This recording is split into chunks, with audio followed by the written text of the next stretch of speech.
To go and serve in the Russian army was, according to my father, almost a sentence of death.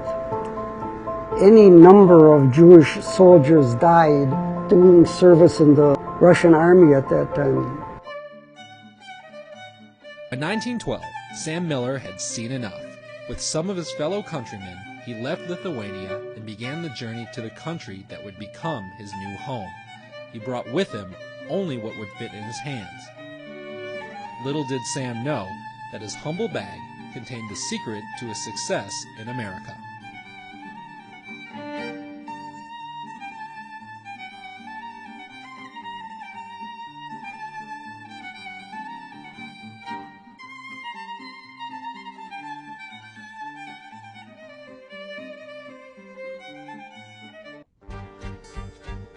Sam arrived in Minneapolis carrying only his bag and the valuables within it. He got a job as a peddler at a local bag company.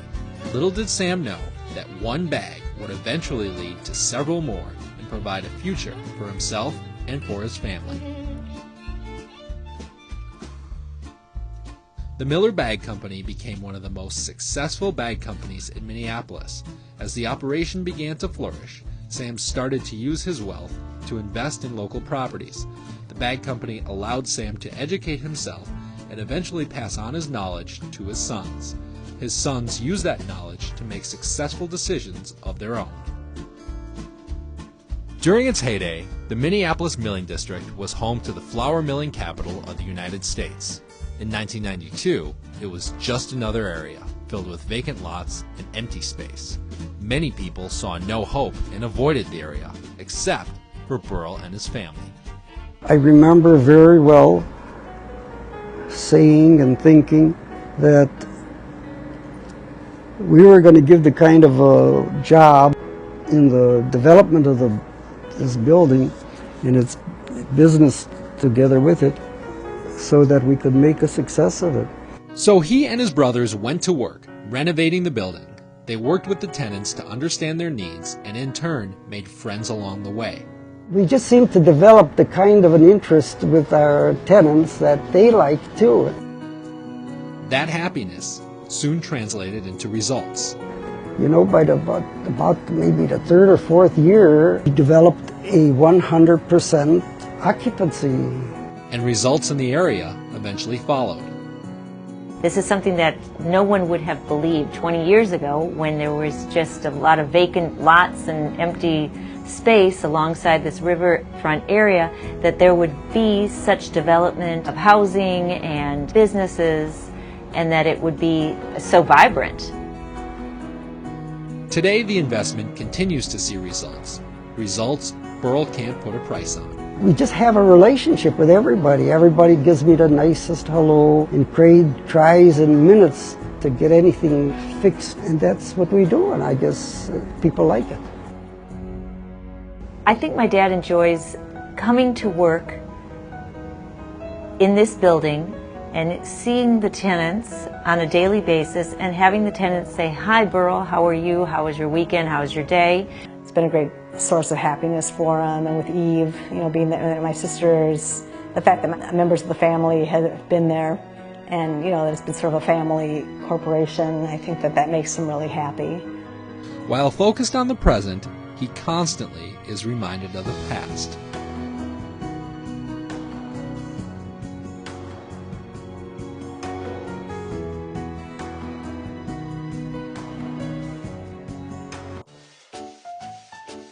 By 1924, over 24,000 Jewish immigrants were living in North Minneapolis. The area featured a large contingent of Lithuanians who Sam was familiar with. Both of these factors allowed the Miller family to feel at home. It was nice. I loved the North Side. I knew every nook and cranny on the way to the Homewood Theater, on the way to Malkoff's, you know, all those nice places on Plymouth Avenue, and on used to call Olson Highway 6th Avenue North. And that too, they had lots of places where you could hang out. You could go to the drugstore and, you know, for about 25 or 30 cents you'd get a nice malted milk, or a lot of places you could get a one-dip ice cream cone for a nickel. And you want two dips, it cost you 10 cents. I liked the ways that I knew my way around. I knew how to get to North Commons, and I could go to Sumner Field. So that was a great joy. Everybody was Jewish. It was pretty nice. I had no complaints about it.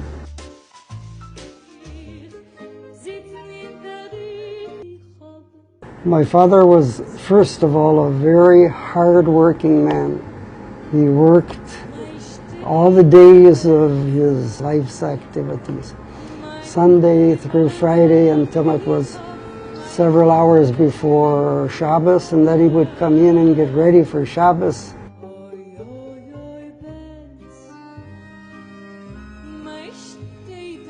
Shabbos was Shabbos. Nobody worked on Shabbos. On a day of a holiday, you went to shul. For the Seders, you had your Seder at the house. Everybody, all the kids would be there, or the family would be there. That was the way we lived, and that's the way we were growing up and taught to live.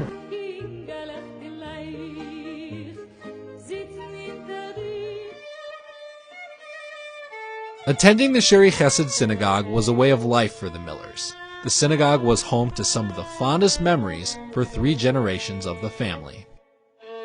I remember being in the synagogue, and I'd stand next to my dad, and I would stand underneath his tallis, and he'd rub my cheek with the fringes of the tallis, and I remember that. And I remember the shamus of the shul. That's the guy who would bring me little kichels and all kinds of things, and I just think I so vividly remember just the shul and what it meant to my family to have the shul and to have my grandfather being the president of the shul. The shul was comprised of Lithuanian immigrants like Sam. Members confided in him so much that he eventually became president. He remained in that position for 26 years until his death. His involvement enabled his fellow countrymen and women to foster community and feel at home. Above all, the shul allowed the Miller children to connect with Judaism.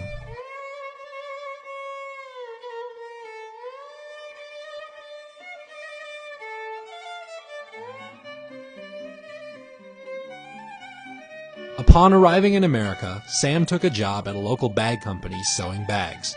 During his first year in the country, Sam's focus was on his job, but his motivation was somewhere else. My mother, she didn't have the money for both of them to come at the same time. So she continued to live in Kapula. And in a year's time, working in Minneapolis in the bag company that he was in, he saved $100. And $100 is what it cost to bring his wife over from Europe. Molly arrived safely in Minneapolis. Success followed Sam at work as he bought the bag business he once worked at and later turned it into a family operation. Ben drove the truck, and there was a garage where we kept the truck. And Marty was good on helping my father with books, and Pa taught me how to sort the bags. And so we learned. I can even remember teaching people of how to take care of a bag business. While working at the bag company, Beryl and his 4 brothers formed a lifelong bond.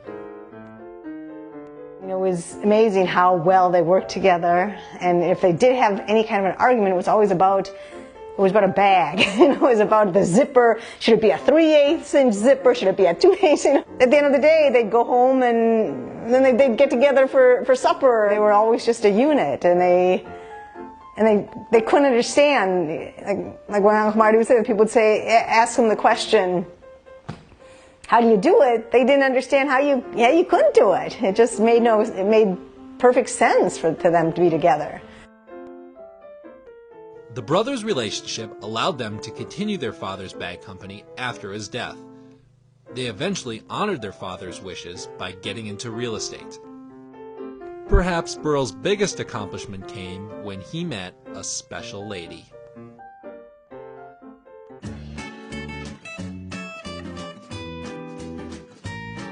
This is more like 54 years ago, going on 55 years. that we met. He had red, curly, thick hair, and he had broken his glasses, so he had sunglasses on. And my mother thought he was, unfortunately, they had in the papers that there were a lot of guys kidnapping women, and they looked like him. So they got in their head that maybe he was one of those, because he never took his glasses off. Beryl has gone on to have a marriage that's lasted 55 years. He and his wife Florence have raised 4 daughters. Together, they have passed on the values they've learned from their parents in their own ways. Look at that guy. 2 more inches, a muzzle. And then careful. Oh, you look so nice. You look so good and so handsome. Beautiful, I'm telling you.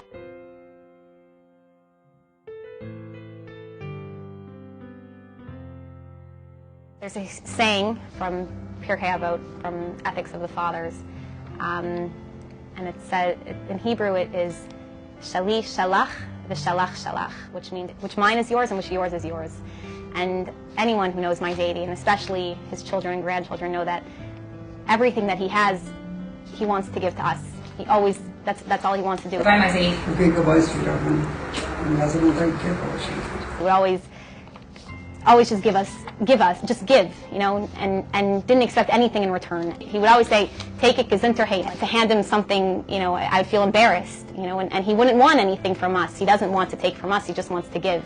And I know that I'm not the only one who feels this way. I know that I'm sure all my cousins and my brothers feel this way. Sure. We love you. What sweet. Oh, that's so nice. You guys are nice. I mean, really. He's not a phony. Whatever he is, he shows, and it's real. If you had to ask somebody about our dad, that they would anybody you asked would say he's a good person, he's a kind person. I think that we all really strive to be those same kinds of people. He's true to the convictions of his life.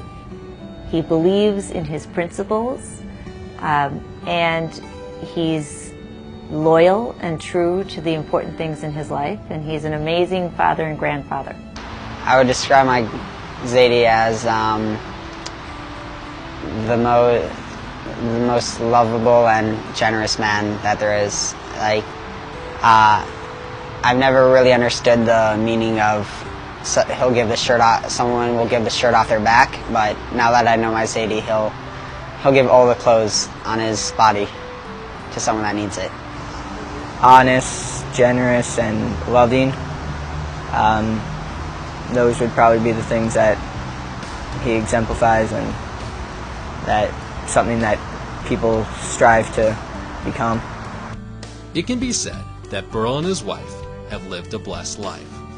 Blessed to have been successful, to have carried on tradition, to have raised a family, and to see their family continue to grow. Together, they continue to experience the world to come.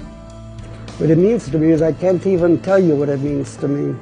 I don't know how anything could have brought greater happiness and greater feeling of success in our lives than the grandchildren and my wonderful children together with the children they've born.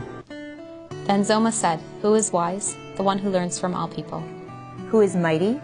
The one who subdues the evil inclination. Who is rich? The one who rejoices in his portion. Who is honored? The one who honors other human beings.